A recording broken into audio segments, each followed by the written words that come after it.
The Three Bears. Once upon a time there were three bears who lived together in a house of their own in a wood.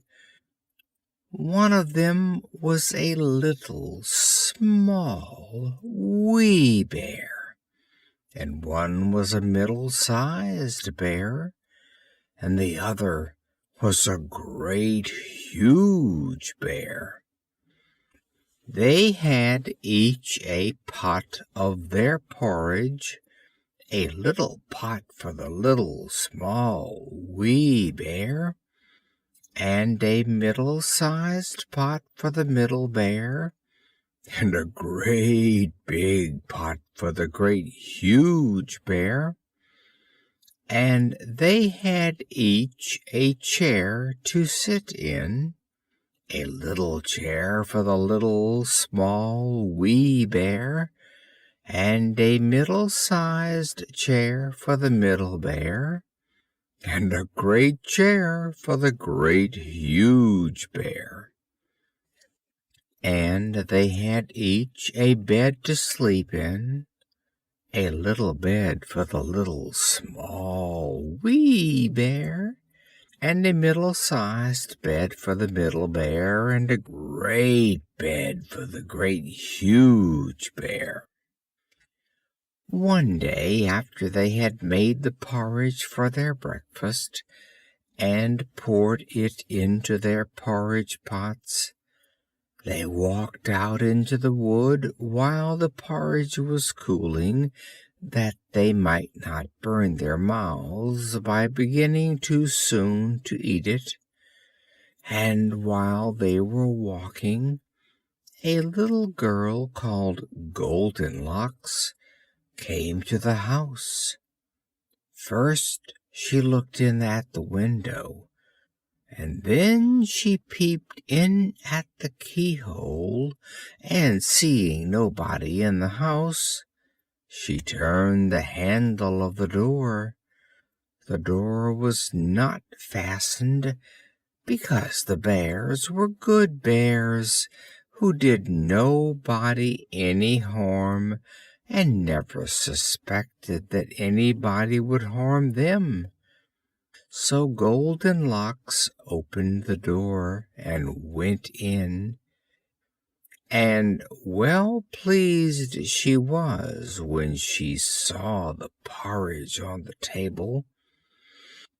If she had been a thoughtful little girl, she would have waited till the bears came home, and then, perhaps, they would have asked her to breakfast, for they were good bears, a little rough or so, as the manner of bears is, but for all that very good-natured and hospitable. But the porridge looked tempting, and she set about helping herself.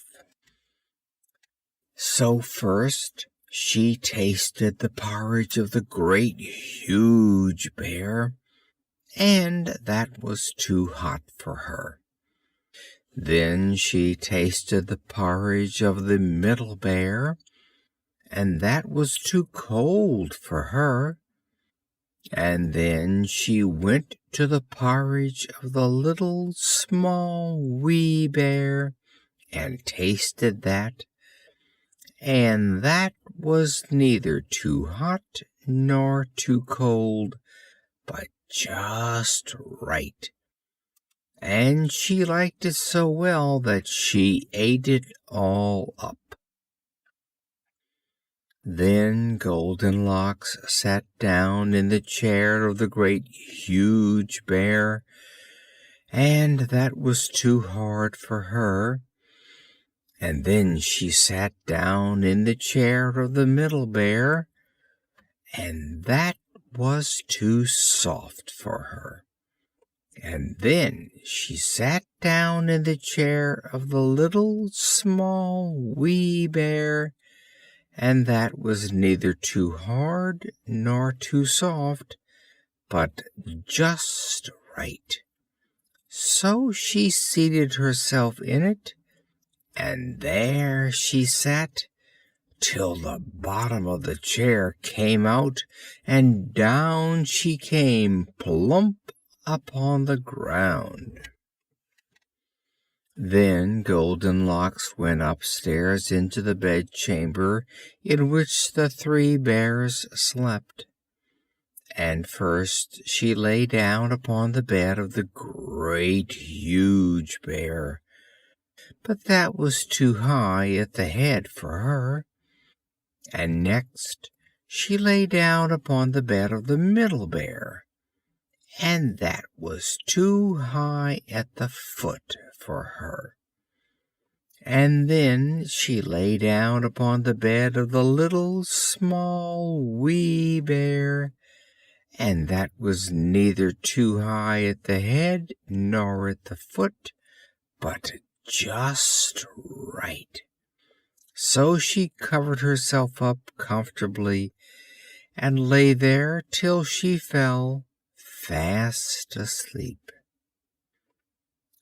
By this time the three bears thought their porridge would be cool enough, so they came home to breakfast.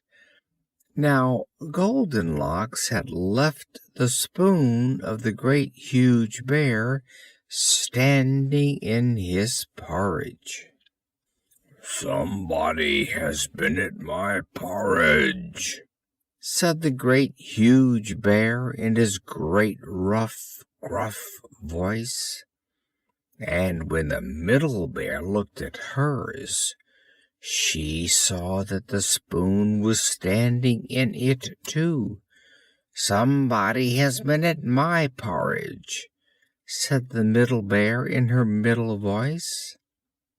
Then the little, small, wee bear looked at his, and there was a spoon in the porridge pot, but the porridge was all gone. "Somebody has been at my porridge and has eaten it all up," said the little, small, wee bear in his little, small, wee voice. Upon this the three bears, seeing that someone had entered their house and eaten up the little, small, wee bear's breakfast, began to look about them. Now Goldenlocks had not put the hard cushion straight when she rose from the chair of the great huge bear. "Somebody has been sitting in my chair," said the great huge bear in his great rough, gruff voice. And Goldenlocks had squatted down the soft cushion of the middle bear. "Somebody has been sitting in my chair," said the middle bear in her middle voice. And you know what Goldenlocks had done to the third chair. "Somebody has been sitting in my chair and has sat the bottom out of it," said the little, small, wee bear in his little, small, wee voice. Then the three bears thought it necessary that they should make farther search. So they went upstairs into their bedchamber.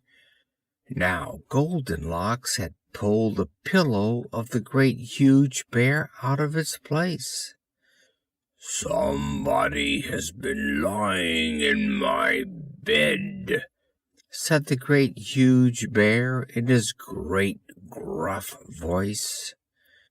And Goldenlocks had pulled the bolster of the middle bear out of its place. "Somebody has been lying in my bed," said the middle bear in her middle voice. And when the little, small, wee bear came to look at his bed, there was the bolster in its place, and the pillow in its place upon the bolster, and upon the pillow was the head of Goldenlocks, which was not in its place, for she had no business there. "Somebody has been lying in my bed, and here she is," said the Little Small Wee Bear, in his little small wee voice. Goldenlocks had heard in her sleep the great rough, gruff voice of the great huge bear, and the middle voice of the middle bear, but it was only as if she had heard someone speaking in a dream. But when she heard the little small wee voice of the little small wee bear, it was so sharp and so shrill that it awakened her at once.